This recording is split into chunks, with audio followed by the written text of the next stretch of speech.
Good evening, everyone. It is Wednesday, June 26th, and we're going to talk about Genesis chapter 1 again today. We've got a few.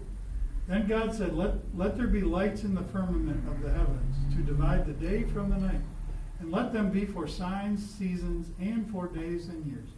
Now, that word seasons is not a good translation. It is the word moedim or moed, meaning God's appointed days or the feast days. But we look at it and we think seasons. We think of Christmas, we think of fall, we think of summer. It's not what he's talking about. He's talking about the feast days that he gave eventually to the Israelites. Then God made the two great lights. The greater light for dominion over the day, and the lesser light as well as the stars for dominion over the night. I think this is good, so cool. I hope you like it. God set them in the firmament of the heavens to give light on the earth, and to rule over the day and over the night, and to divide the light from the darkness. And God saw that it was good. Therefore Yehoshua answered them, Amen, Amen, I tell you, the Son cannot do anything by himself. He can do only what he sees the Father doing. Now, what are we talking about here? When God created the two lights, the two great lights through Jesus, he created one light, the sun, although he calls it a greater light, and then he created a lesser light, which was the moon. Now, if you look, God, the sun represents God the Father. The moon represents Jesus.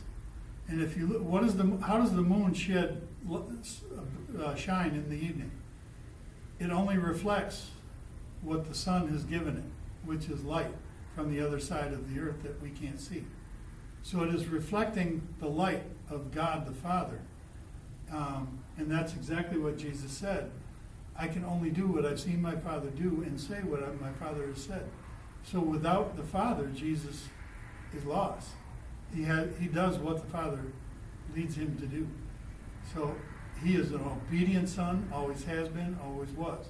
That's why he continually gets more and more rewards and more responsibility. Whatever the Father does, the Son does likewise. So if you look at that the sun and the moon are the representation of God the Father and God the Son. I think it's a beautiful picture. And it shows us how obedient Jesus really is, and how God the Father is all loving because he lets his Son teach us, and then we teach others. It's God the Father he's so worthy of praise because he really wants to praise us. He gives us the honor to represent him. So I appreciate you checking in. Please share this.